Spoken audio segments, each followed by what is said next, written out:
안녕하십니까. 고정근의 쏙쏙 경제 고정근입니다. 제가 지방 행사에 다녀오느라고 목금방 경기 시사회를 못했습니다. 오늘 같이 말씀을 드리도록 하겠습니다.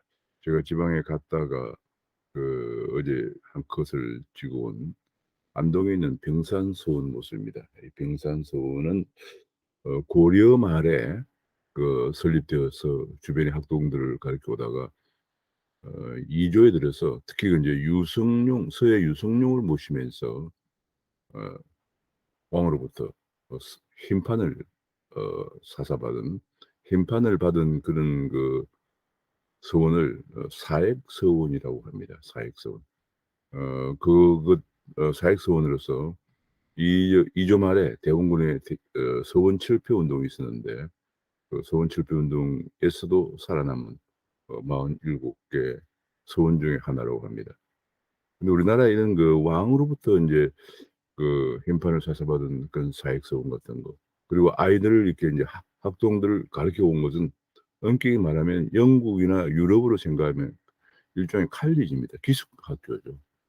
영국이나 뭐 이태리 같은 데 가장 오래된 학교들이 대개 1100 년, 1200년 정도에 설립된 것이니까 사실은 우리나라의 칼리지 유럽의 이런 기숙학교 역사가 짧은 것이 아니라는 생각이 들었습니다. 이런 서원들이 유럽의 칼리지에 해당된다. 특히 인제 왕으로부터 이렇게 힘판을 사액받은 것은 사사받 힘판을 받은 것은 인제 로얄 칼리지 오브 빙 영어로는 로얄 칼리지 오브 빙산이다. 이렇게도 볼 수가 있겠습니다. 제가 졸업했던 영국의 맨체스터 대학도 왕으로부터 그런 것을 한국과는 힘판은 아니지만 왕립 학교로 설립되었기 때문에 로얄 유니버시티 오브 맨체스터 이렇게 부릅니다. 케임브리지 대학도 뭐 케임브리지 킹스 칼리지 같은 것도 그렇고요. 그래서 사실 우리나라가 역사를 보면 학문의 역사가 짧은 나라가 아니다 하는 걸 다시 한번 생각하게 되었고 제가 요 주변에 있는 학동들이 기거하던 기숙 주변에 동계 서재가 앞에 있고요.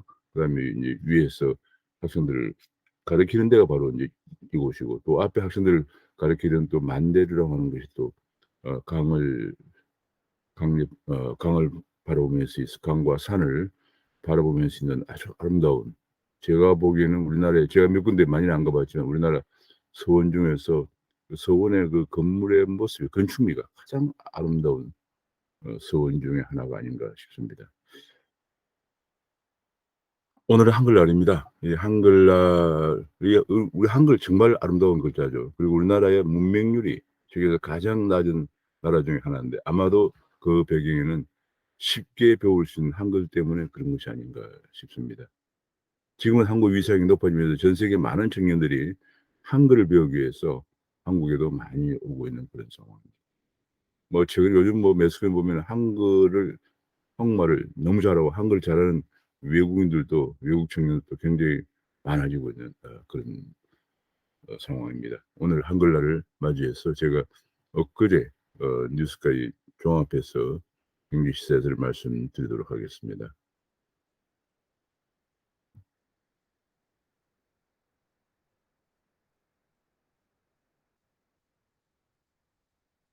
뒤에 쏙쏙 들어가도록 경제 기사를 쉽게 전해드리는 명품 시사회를 10월 9일 구독과 알림 설정을 부탁드립니다.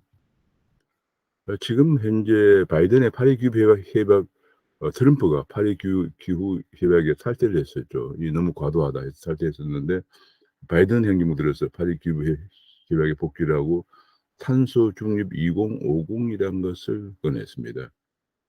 그래서 유엔에서 이것을 이제 채택이 되면서 전 세계적으로 탄소 중립 2050을 시행하느라고 지금 난리도 아닙니다. 근데 이것이 문제가 지금 크게 번지고 있습니다.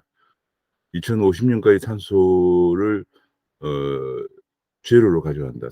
새로운 탄소를 제로로 가져간다는 탄소 중립 2050인데요.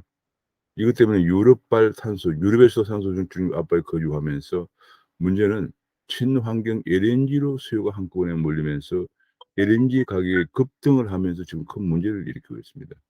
그러니까 인제 그 탄소를 발생시키지 않는 에너지를 사용한다고 하니까 그것이 인제 신재생 에너지 아니면 LNG인데 신재생 에너지는 지금 바로 대체하기가 힘들고 또 여러 가지 태양이라든지 풍력의 불안정성이 있기 때문에 LNG로 많이 몰리면서 LNG 가격이 폭등을 하고 있는 그런 문제가 지금 큰 파장을 일으키고 있습니다. 지금 유럽 5 개국 프랑스, 스페인, 그리스, 체코, 루마니아 등도 가스를 확보하라는 EU의 압박 때문에 압박이 커지고 있고 탈탄소 속도론까지 제기되고 있는 그런 상황입니다. 그래서 에너지 가격이 폭등을 하고 있습니다. 지금 이제 급격한 탄소 중립을 하려다가 석탄, 석유, 천연가스가 급등을 하고 있고요. 또 석탄은 중국의 석탄 채굴량이 부족해지면서 지금 난리를 피우고 있습니다. 전부 전력난 때문에 생기는 그린플레이션 게다가 또 산유국들이 석유 생산량을 제한하면서 석유가격도 오르고 해서 지금 에너지 가격이 급등을 하고 있는 그런 현상을 파장을 일으키고 있습니다. 에너지 가격이 지금 거의 엄청나게 오르고 있습니다. 14.98달러에서 2020년에 작년 그러니까 10월 달마다 14.98 유로였는데 벌써 110 유로라고 하니까 이게 뭐 얼마 올랐는지 엄청나게 지금 오르고 있습니다. 유럽에서 반년 새에 천연가스 가격이 6배 넘게 올랐다. 6배가 넘는 것 같습니다. 제가 본 게 한 8배 정도 올랐습니다. 그러다 보니까 LNG 가격이 비수기인데 가격이 심지어는 현물 시장에서는 440% 폭등했다. 톤당 150달러든지 812달러까지 올라갔다. 그런 얘기 지금 나오고 있고요. 그래서 드디어 한국에서도 LNG 확보 대란. 지금 한국은 근데 문제가 그동안에 문재인 정부 들어서 우리나라는 자원이 없죠. 해외 자원 개발을 했던 걸 전부 적폐를 몰아서 전부 지금 팔아치우고 있는 상황인데 한국의 LNG 확보 대란이 덮치고 있다. 그런 보도가 지금 나오고 있습니다. 게다가 지금 러시아가 LNG 하면 러시아가 가장 강한 국가죠. 많이 매장량 1위 그리고 촘촘한 파이프라인을 가지고 천연가스를 압도적으로 생산하고 있는데 지금 EU의 천연가스 수입 중 러시아의 비중이 43%에 달할 정도로 더라고요. 러시아의 천연가스 매장량 비중이 전 세계 24%를 차지하고 있습니다. 이란이 17%, 카타르가 12%는 따라서 러시아의 24%를 차지하는 러시아에 푸틴 대통령의 존재감이 좀 크게 올라가고 있다.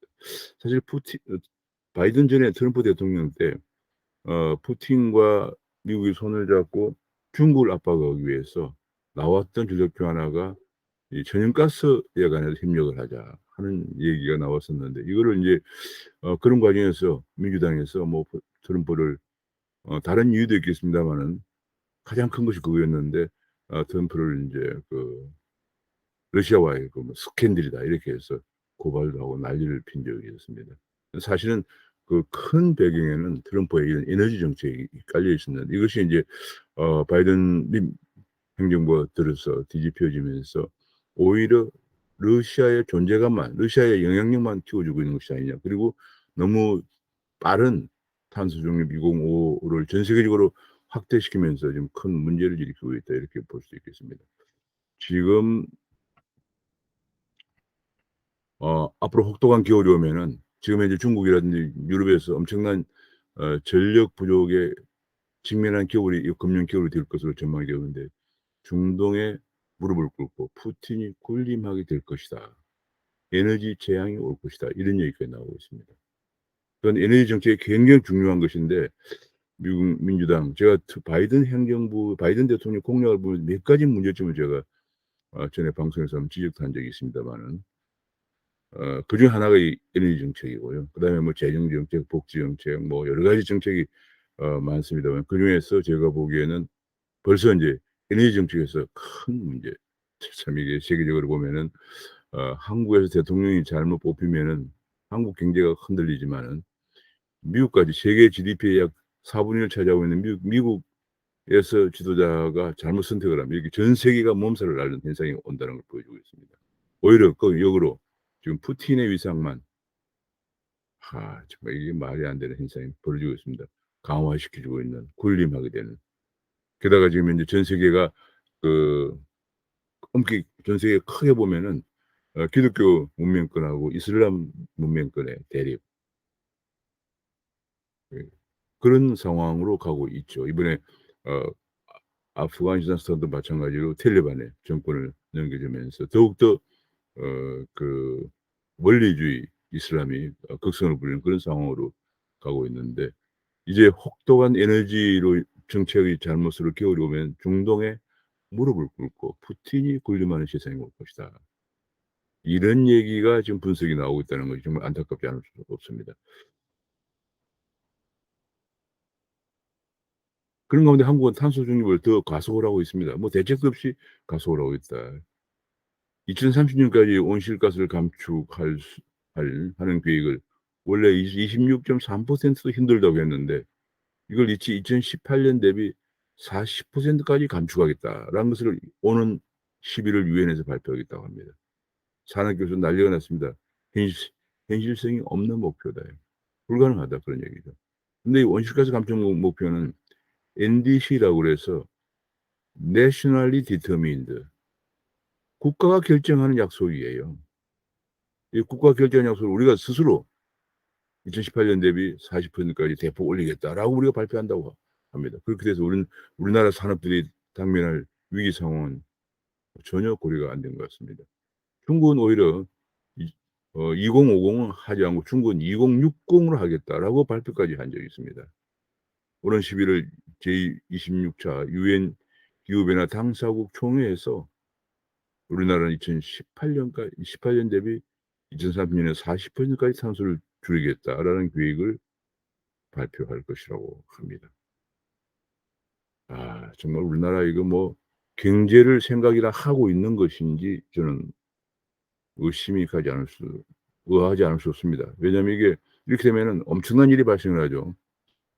전 세계가 에너지 대란을 앓는데 현실을 외면한 탄소 중립을 가속화시킵니다. 예를 들면 이제 탄소를 배출량을 산업계에서 기존의 감축 목표가 2억 4,380만 톤이었는데 2억 2,260만 톤까지 줄인다든지 이런 거죠.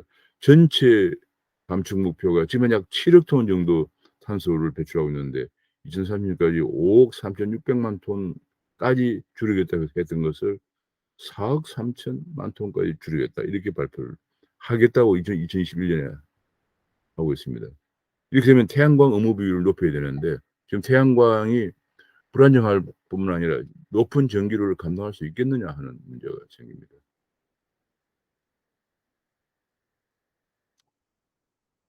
이게 뭐 올해 신재생 에너지 공급 의무 비율을 올해 9%였는데 2026 년까지 25%까지 높인다, 뭐 이런 얘기들이 나오고, 결국은 이것이 환경 카르텔이 엄청난 이권을 가지고 때문에 이렇게 과도하게 개입하고 하면서 과학자들의 분석이나 이런 것을 외면하고 오히려 우리가 스스로 앞 지금 전 세계가 탄소 중립 때문에 에너지 대란에 직면해 있는데 또 앞당겨서 가겠다고 하고 있는 것이 아닌가 하는 그런 생각을 하게 합니다.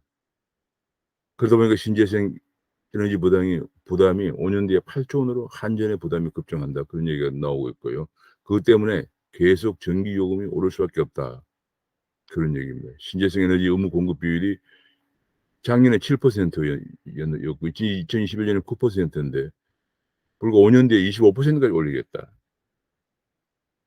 기존 계획은 10%였는데 2025 년에 5%까지 25%, 갑자기 15%나 늘립니다. 이렇게 되면은 우선 전 에너지 불안도 문제고요. 전기요금도 계속 오르기 때문에 산업 경쟁력이나 가계 부담이 감당할 수가 없게 되는 거죠. 이번에 이 탄소 중립 시나리오를 발표하면서 전기가 부족하면 중국이나 원전은 폐기하고 이렇게 신재생 에너지 비율을 2026 년까지 25%로 올리기 때문에 혹시 전기가 부족하면은 러시아나 중국의 전기를 북한을 통해 수입한다는 얼토당토하는, 도무지 말도 안 되는, 북한은 마치 우리가 통일이 돼 있는 것처럼 이런 발표를 했습니다. 했는데 지금 그런데 중국은 지금 오히려 중국 자체가 전기가 좀 부족해서 31개 성 중에서 21개 성이 전력 공급을 제한하고 공장 가동을 중단하고 있는 그런 상황입니다. 너무나 현실과는 괴리된 오직 환경노동단 환경 카르텔의 주장만 반영되어 있는 것이 아닌가 하는 안타까운 생각을 합니다. 지금에서 그래서 태양광 보조금을 퍼주기로 내년 3,500억 원에 달한다. 지금 이제 태양광 보조금 퍼주기 2018년에 문 대통령은 처음 취임해서 두 번째 2018년에 20억 원 정도였는데 내년에는 3,489억 원까지 올라갔다 그러네요. 그러니까 이렇게 되니까 농촌이나 소규모 사업에 뭉칫돈이 나갈 수밖에 없습니다. 이런 문제 때문에 지금 전 세계적으로 탄소 중립 과도한 탄소 중립 시나리오 때문에 에너지 대란을 겪고 있는 속에서 우리는 그걸 더 과속화시키겠다고 발표한 것이 아닌가 하는 것이 걱정이 됩니다. 기업들과 발전업계는 지금 비명을 지르고 있고 원전 활용 방안은 쏙 빠진 수소 대책을 어제 수소 선도국가라는 비전을 발표했습니다. 이런 가운데 얘는 인제 전기가 부족하다 보니까 특히 중국 같은 데에서 원자재 생산도 잘 안 돼서 지금 원자재 가격이 급등을 하고 있습니다. 지금 뭐 난리가 났습니다. K배터리도 지금 문제가 직면하고 있고 반도체 원료값도 지금 줄줄이 원료값이 3배나 치솟았다 그런 얘기입니다. 중국이 올림픽 때까지 내년 올림픽 때까지는 불가불 올림픽을 성공적으로 수행하기 위해서 전력 규제를 계속할 가능성이 있기 때문에 중국에 생산되는 반도체 원료들의 값이 급등을 하고 있고 수입 대체루트도 찾기도 막막한 이런 상황에 직면하고 있다고 보도가 되고 있습니다. 중국의 원료가 끊긴 반도체 부품사는 셧다운 위기가 현실화되고 있다. 그런 얘기입니다. 이 전력 때문에 생기는 대란들이 지금 각종 산업계 공급망 위기로 확산이 되고 있습니다. 중국 전력난과 국내 전기료 추가 인상 조짐에 한국 기업들은 비상에 걸리는데 이런 것을 아랑곳하지 않고 신재생 에너지 발전 비율을 기존의 10%에서 25% 올리겠다. 탄소 중립 시나리오를 더 강화된 탄소 중립 시나리오를 유엔에 보고하겠다. 이런 보고들은 나오고 있습니다. 이것이 뭐 어제 제가 다른 언론에 보니까 문 대통령이 한마디로 전부 이렇게 받겠다는 보도가 나왔습니다. 그런 건데 또 다른 또 세계 경제의 앞서서 인제 탄소 중립 시나리오를 강행하는 바이든 행정부 얘기했지만 두 번째 가장 큰 문제는 미국의 재정 정책이죠. 이게 계속 돈을 많이 푸는 이 본래 약간 미국의 민주당도 뭐 좌파 정당이죠. 그러다 보니까 돈을 많이 푸는 정책을 하다 보니까 미국 국가 부채가 GDP 대비 120%까지 올라갔습니다. 조만간에 200%까지 올라갈 것이라는 미 의회 조사국의 보고서도 나오고 있고요. 그러다 보니까 지금 미국에선 국가 부채가 GDP 100% 넘었으면은 미 상하 양원에 인지를 받지 않으면 재정 지출을 동결하도록 돼 있는데 재정 절벽이 온다는 얘기죠. 이거를 공화당이 타협안을 내서 12월까지 현재 지출 수준을 유지하도록 일단 12월까지는 미국의 디폴트 위기를 유예했다 이런 보도가 나왔습니다. 당장 급한 불은 꺼졌다는 얘기죠. 이것으로 해결될 사항이 아닙니다. 과도한 재정 지출, 법인세를 21% 이 법인세를 올리고 과도한 재정 지출을 하는 바이든 행정부. 뭐 저는 참 이게 제가 서두에 말씀드린 것처럼 에너지 대란을 유발시킨 것이 바이든 행정부의 파리 기후 해박 복귀와 탄소 중립 시나리오, 탄소 중립 2050 시나리오거든요. 근데 미국 자체가 지금 또 재정적으로 디폴트 위기에 몰려 있고 사실은 이것 때문에 아프가니스탄에서 철수를 강행했다고 볼 수가 있습니다. 항상 보면은 미국의 국가 부채가 위기 상황에 있을 때 미국은 국방비를 먼저 줄였습니다. 미국도 그런 가운데 인플레이션이 우려가 커지고 있으며 집값이 급등을 해서 하고 있습니다. 전 세계적으로 지금 스태그플레이션 공포가 커지고 있습니다. 뉴질랜드나 노르웨이도 금리를 올렸다는 얘기가 나오고 있고요. 어 중국도 리스크, 미국 리스크는 인제 때문에 그렇고 중국 리스크도 보통이 아닙니다. 공동 부유의 걸림돌, 다 같이 잘 살아보자. 뭐 이런 약간 사회주의적 중국이 중화인민공화국이죠. 예 집값 급등은 공동 부유의 걸림돌이 된다. 지금 시진핑 주석이 내년 제3기 연임을 앞두고 내걸고 있는 슬로건이 공동 부유죠. 여기에 맞춰서 모든 걸 지금 규제하고 있는데 이것이 중국 리스크가 집값 급등은 공동부의 그림대로 되면 따진다 그래서 부동산 규제를 쏟아내면서 최근에 부동산 재벌들이 위기에 직면하고 있는 상황입니다. 그다음에 IT 기업들도 부의 불평등을 유발한다고 그래서 규제를 지금 하고 있는 그런 상황이고요. 중국 리스크가 또 커지고 있습니다. 결국은 한국 기업으로서는 공급망 위기, 이 공급망을 돌파할 새 판을 짤 수밖에 없다 하는 얘기가 전문가들의 얘기가 나오고 있고요. 한국에서는 물가가 9년 만에 최대로 올랐다. 9월 달에 이번 지난달 9월 달 물가가 2.5% 올라서 최대로 올랐다. 그런 얘기고 6 개월 연속 한국은행 물가 안정 목표 수준을 넘어서는 2% 넘는 상승률을 기록했다. 그런 가운데 지금 전 세계적으로 가스 스탄값들이 급등하면서 중국과 인도의 전력난, 물가 폭등, 무서운 인플레이션 시대가 왔다. 그러면서 한국의 코스피는 하락하고 환율은 올라가는 주식 채권 원화의 트리플 약세를 보이고 있다. 그런 얘기가 나오고 있고요. 사흘 새 시총 코스피 시총 150 조가 증발했다. 그런 어 보도가 나오고 있고 코스피는 앞으로 환율, 국고채, 금리 등 불안이 산적해 있다. 올해 2,800 밑으로 떨어질 수 있다 하는 전문가들의 분석이 나오고 있습니다. 전 세계 인플레이션 테이퍼링에 원화값이 1,200원 선도 무너질 것이다. 그러니까 주가는 2,800 밑으로 코스피는 2,800 밑으로 떨어지고 원달러 환율은 1,200원 이상으로 올라갈 수 있다 그런 얘기죠. 이번에 인제 말썽 많은 대장동 사태로 한번 넘어가 보겠습니다. 대장동 사태는 유동규가 "위례팀이 대장동을 맡아라. 필동대로 떨어뜨렸다." 그러니까 벌써 위례에서 푸른 위례 프로젝트라는 마치 성남이들 같은 푸른 위례 프로젝트를 만들어서 한번 재미를 봤죠. 재미를 본 다음에 이 팀들이 그대로 대장동으로 와서 푸른 위례 프로젝트 남욱 변호사가 대장동으로 와서 인제 오고 정영학 회계사도 대장동으로 와서 선화동인의 동의를 하나씩 맡았고 지인들 전부 다 유동규가 기획본부장으로 있는 전략산업실이나 개발사업 일처에 전부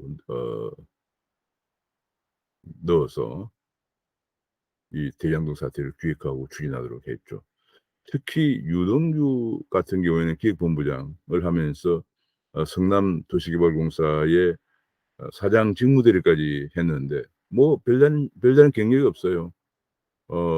성남에 있는 어 작은 아파트 단지의 리모델링 조합장을 하면서 이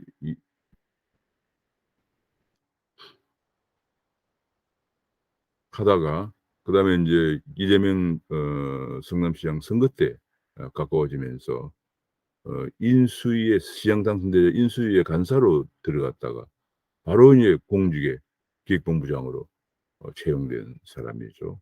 그러면서 여기 개발사업처 1처에는 김모 처장, 유동규 측근이나 이 사람이 언론 보도에 의하면은 유동규가 리모델링 사업을 할 때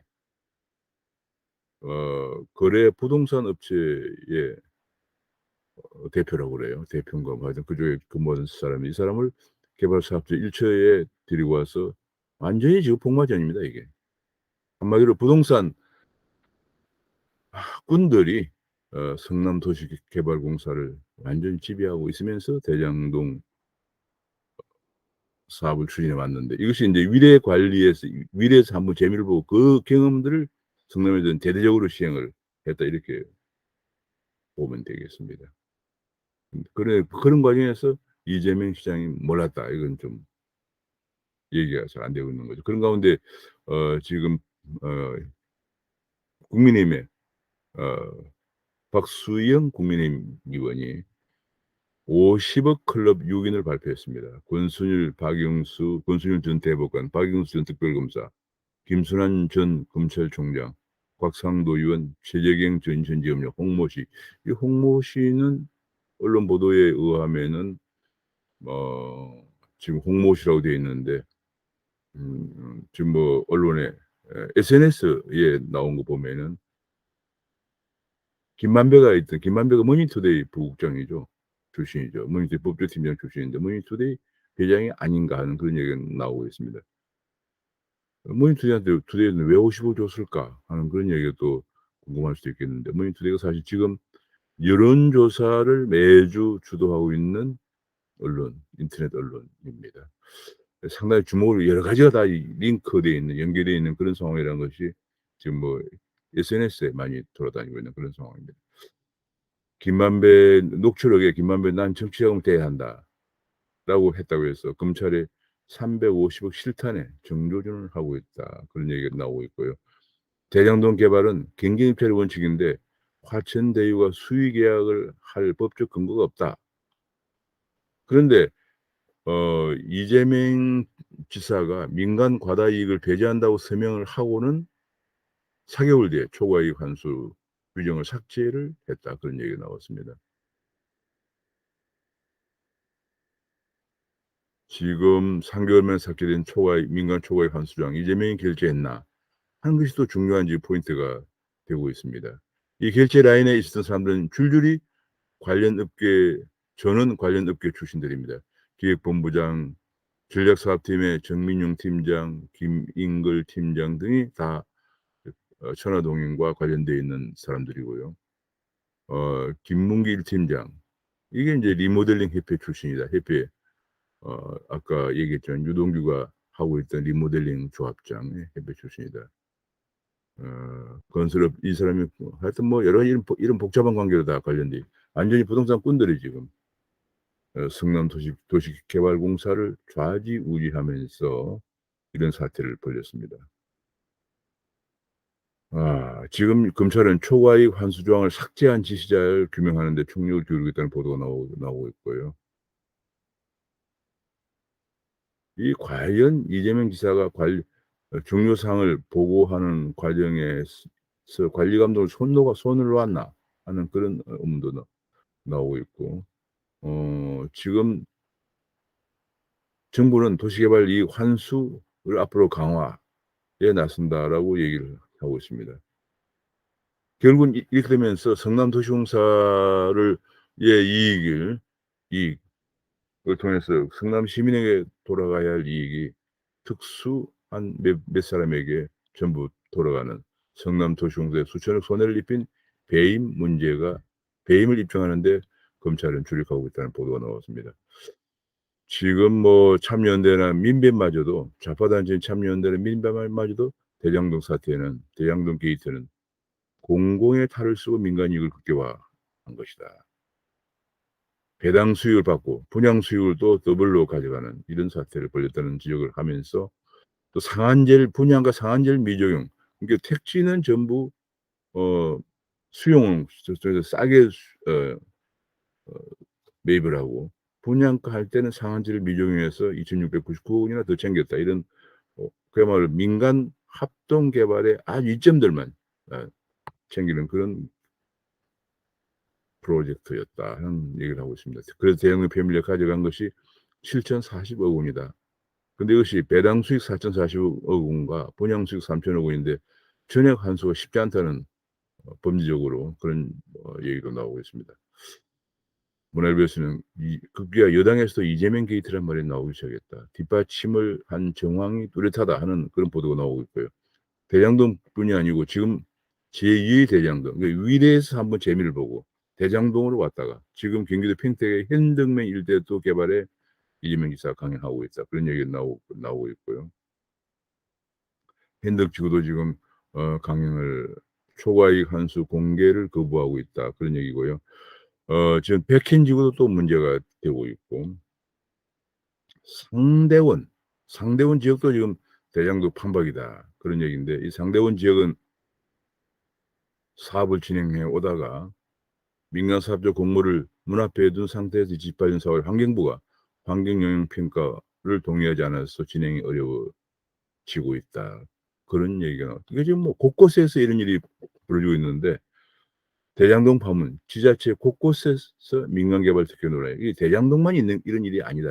그런 얘기예요. 지금 의정부시의 추동공원 조성업체도 아파트 개발 이익을 몰아준 의혹이 있고 순천시 민간공원 사업 추진 중 업체가 아파트 건립공사 착공하고 제주 경실련은 오봉동 공원 부지 아파트 분양 5천억 이상 챙겼다. 뭐 지금 제가 보기에는 이거 전국에 한 20여 개 건설되고 있는 각종 도시, 혁신 도시, 뭐 신도시, 기업 도시, 혁신 도시죠. 이 전수조사가 필요한 상황이 아닌가 싶습니다. 이게 특히 그런 혁신 도시나 기업 도시가 시작된 게 노무현 정부, 좌파 정권 때거든요. 제가 보기에 좌파 이번에 대형 사태를 보면서 각종 부동산 한마디로 꾼들과 좌파의 권력이 결탁해서 시민들의 이익, 국민들의 이익을 챙겨가는, 독점하는 이런 상황이 을 벌인 것이 바로 대장동 게이트죠. 이것이 여기만 있었던 것이 아니다는 것이 지금, 아닐 것이라는 것이 여기저기서 지금 드러나고 있습니다.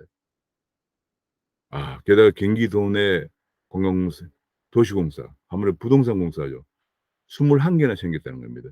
성남시가 2013 년에 시설관리공단이라는 게 있었는데, 그 시설관리공단은 그냥 어 공원 관리라든지 주차장 관리하던 그런 관리공단인데, 이것을 2013년 이재명 성남시장 시절에 도시개발공사로 공사로 개편을 하면서 이런 일이 벌어졌는데, 이걸 본따 가지고 지금 경기도 내만 하더라도 21 개의 부동산 개발공사, 도시공사라는 이름으로 전부 만들어지고 있다, 그런 얘기입니다. 이 사람들이 그러니까 뭐 완전히 이 차이가 뭐냐면, 시설관리공단은 그냥 시설만 관리하는 거죠. 주차장이라든지 공원 이런 시설만 관리하는 건데, 공사가 되면은 토지 수용권을 발동할 수 있다는 거예요.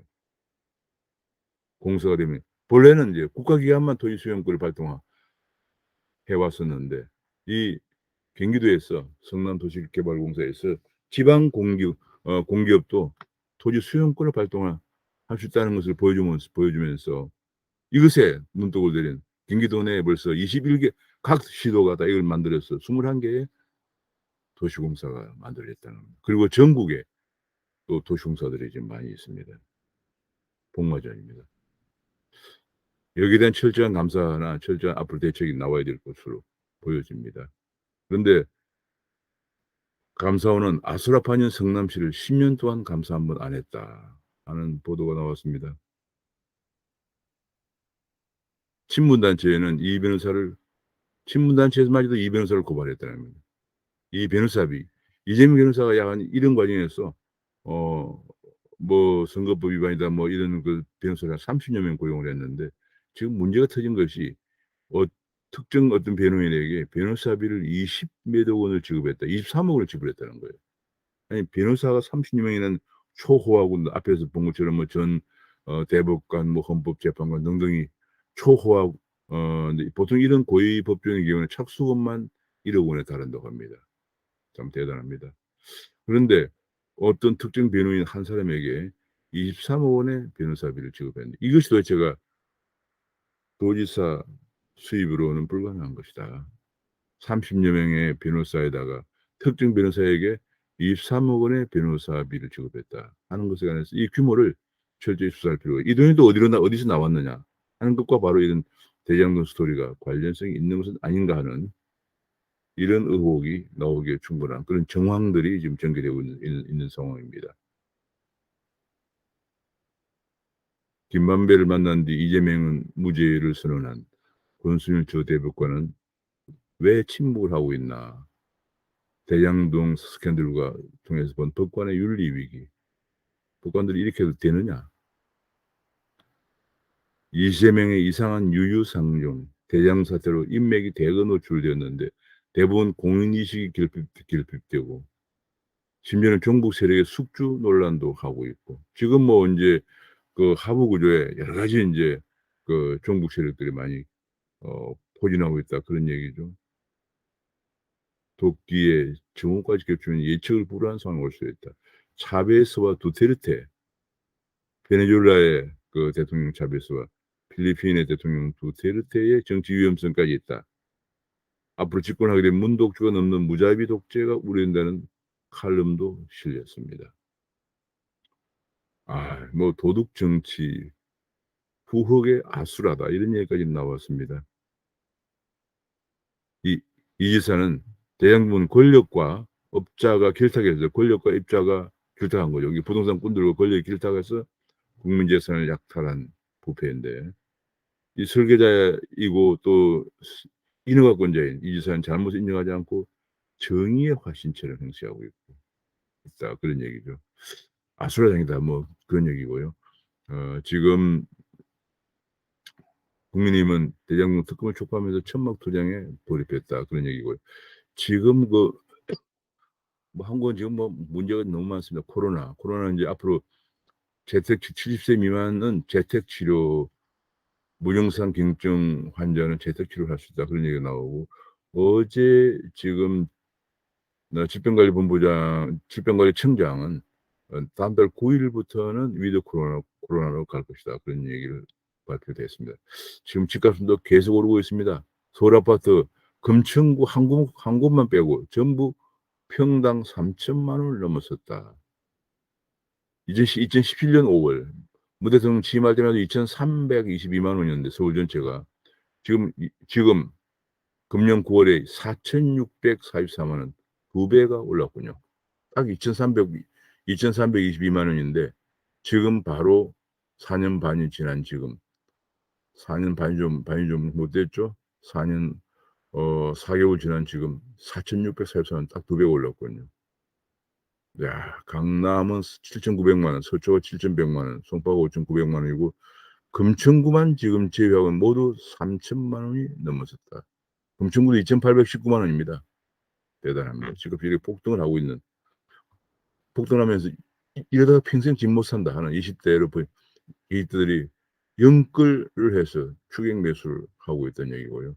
공랑의 부총리 드디어 양도세 완화 문제를 국회와 논의를 하겠다는 상속세도 개편하겠다 이런 얘기를 꺼냈는데 뭐 홍두삼이가 홍남기 부총리 홍두삼이라고 하는 얘기가 나올 정도로 뭐 여론에 이나 국민 싫다에 마지못해 꺼냈다가 또 정부 쪽으로 돌아서는 게 한두 번이 아니었기 때문에 주목 두고 봐야 되겠습니다. 내년에도 집값이 안 올라갈 이유가 없다는 주장과 금리가 올라가기 때문에 급락 가능성이 있다는 주장이 지금 팽팽하게 맞서고 있다. 그런 보도가 나오고 있고요. 이런 가운데 또 고승범 금융위원장은 실수요자 대출도 상환 능력 이내로 한다. 물론 상환 능력 이내로 하면 좋습니다. 근데 문제는 상한선을 6% 이상 안 된다.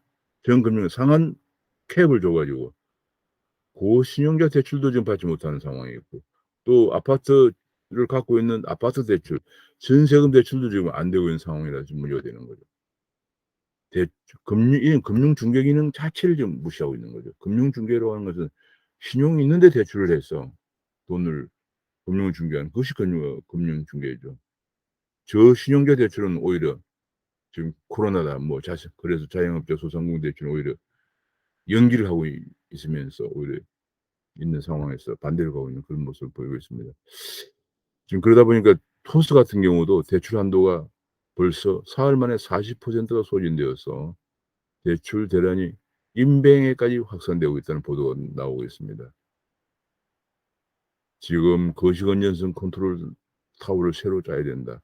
정책 실기가 이런 문제를 가계부채 문제를 불러일으켰다는 전문가의 지적이 있고 당장 1 억을 이러다 보니까 당장 1 억을 못 구해 집을 뺏길 판이다. 입주를 한 달 앞두고 대출길에 맡겨서 지금 잔금을 구하지 못해서 잔금 대출을 못 하니까 집을 뺏길 판이다. 이런 얘기까지 나오고 있습니다. 이래서는 안 되겠죠. 이대로 가면 12 월은 대출 셧다운이 되면서 패닉 투매, 전세 난민이 속출할 우려까지 있다. 지금 파장이 이만저만이 아닙니다.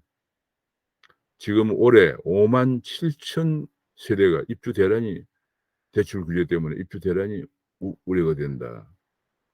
그런 보도도 나오고 있습니다. 지금 뭐 비트코인이 화려하게 부활했다는 보도가 나왔습니다. 비트코인이 5월 달에 7천만 원에서 3,500만 원까지 하락했다가 지금 6,600만 원까지 올라갔다는 보도가 올라가고 있습니다.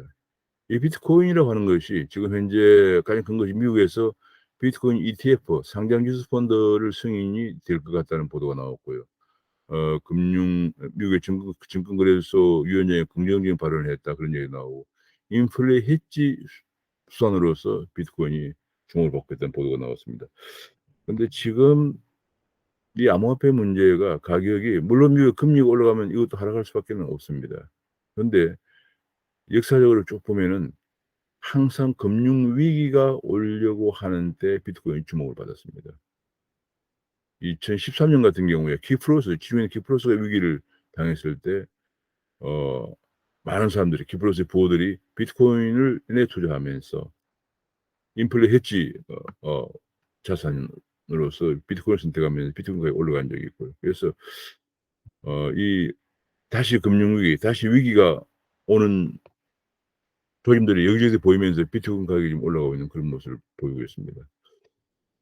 지금 뭐 한국에서는 그런 건 한국은 지금 경제가 지금 스태그플레이션 위기가 온다고 하는데도 한국에서는 기업을 옥죄는 오적, 노조, 규제, 기득권, 지역 이기주의, 반기업 정서 때문에 해외보다 국내 리스크가 더 크다.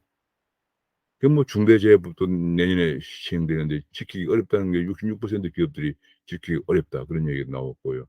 게다가 지금 이게 일감 몰아주기 이걸 더 규제를 강화를 하기 때문에 지금 올해 말에 시행된다고 합니다. 이 공정거래법 개정안이 시행되면 기업을 총수 지분을 팔아야 할 기업만 709곳이란다. 당연히 외국 자본의 먹잇감이 될 것이라는 얘기가 나오고 우려가 커지고 있습니다. 도무지 기업을 키우려고 하지 않고 외국 자본의 먹잇감, 우리 기업들 외국에다 내다 싸게 내다 팔아야 되는 이런 상황이 또 발생할 가능성이 큽니다. 그런 건 또 플랫폼 기업도 때리고 있습니다. 지금 마치 소상공인이나 자영업들이 어려운 것이 플랫폼 기업 때문에 그런 것이냐고 프레임을 씌워서 때리고 있는데 결국은 네이버나 카카오가 해외로 방향을 들고 있다 그런 얘기고요. 정은보 금감원장도 빅테크를 규제한다. 금융사와 공정경제는 이게 도대체 시대 역행적인 발언들만 나오고 있습니다. 지금 금융이 핀테크나 금융 혁신, ICT와 금융의 융합의 혁신으로 가야 되는데 종래 금융사와 공정 경쟁을 하기 위해서 핵심적인 빅테크를 규제한다. 이런 발언들이 감독원장에서 나오고 있다는 것이 우리 한국의 현실입니다. 노조 가입자, 해고자 노조 가입이 되는 7월부터 시행된 노조법, 노사법, 갱년기에는 불법 행위가 있어 문제조차도 못하는 해고자들이 들어와서 유급 노조원이 되어서 핵심 사업장을 점거해도 불법이 아니다 하는 것 이미 시행되고 있죠. 그런 가운데 민노총은 모든 생활 영역 모든 업종에서 파업을 하겠다 공식 선언을 했습니다. 지금 뭐 이렇게 되면 굉장히 어려운데 마치 이게 민노총이 결국은 민노총이 이번에 위원장이 경기동부연합이 장악하면서 더욱더 강경해지고 있는 것 같습니다. 반도체 삼성은 이번에 3분기 매출 73조, 영업이익이 15조 8천억을 기록했습니다. 사상 최대 매출액과 영업이익을 기록했는데 역시 반도체가 1등 공신이었다. 그런데 반도체 특별법은 언제 되는 것인지 모르겠습니다.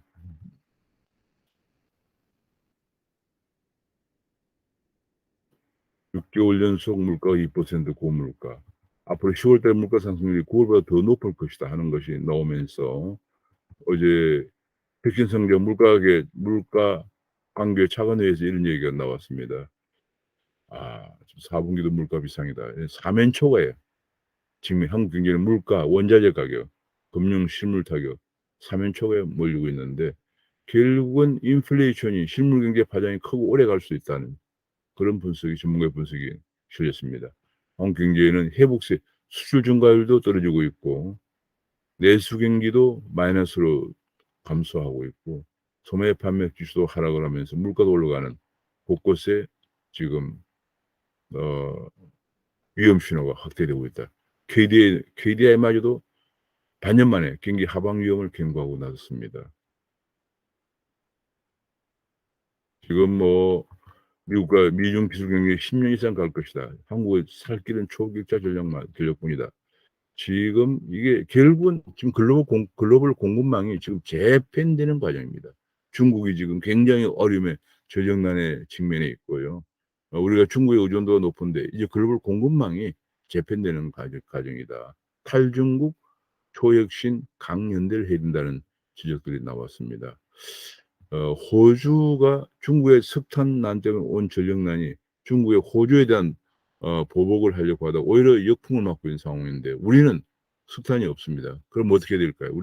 우리 무기는 기술 초격자다 이런 주장인데 상당히 설득력이 있습니다. 우리 기술력을 가지고 중국에 압박에 우리가 대응을 해야겠습니다. 지금 뭐 여러 가지 안보 문제 이런 것도 지금 많이 나오고 있고요. 지금 제주 4.3 사건 희생자에게 배상금 1조 3천억을 제시했다고 합니다. 문재인 정부 들어서 지금 특징 중에 하나가 과거에 아 좌파들이 일으켰던, 물론 그 과정에서 무고한 민간인들이 피해도 있었겠습니다. 그런 문제에 관해서 굉장히 관대한 해석을 하고 역사적 해석하고 이 배상금을 하기까지 하는 이런 사태가 발생을 하고 있습니다. 이런 배상금을 지급하는 상황까지 가고 있는데, 역사적인 문제는 역사적인 평가가 가장 중요하다고 생각이 듭니다. 정권의 평가에 의해서 배상금까지 지급하고 지금 뭐 하는 문제를 과연 우리가 어떻게 봐야 할 것인가 하는 또 역사적인 문제가 또 제기될 수 있겠구나 하는 생각이 듭니다. 지금 뭐 오천 시장이 시민단체 출신 임기 공무원을 줄인다는데, 이 박원순 시장 재임 기간 중에 임기 공무원제가 45%는 증가했다. 2011 년에 1,200 명에서 1,800 명까지 1,800 명까지 증가했습니다. 그중에 거의 절반 이상이 전부 좌파 시민단체가 들어와서 공무원으로 재직하면서 본인들이 근무했던 좌파 시민단체에 오히려 돈을 퍼주는, 금년에도 뭐 1,000개 정도의 좌파 시민단체에다가 1,100억 원을 지원한다고 합니다. 이걸 임금을 줄인다. 마치 그래서 서울시 군구가 좌파 단체들의 ATM기다, 이런 얘기까지가 나왔습니다. 당연히 줄여야죠.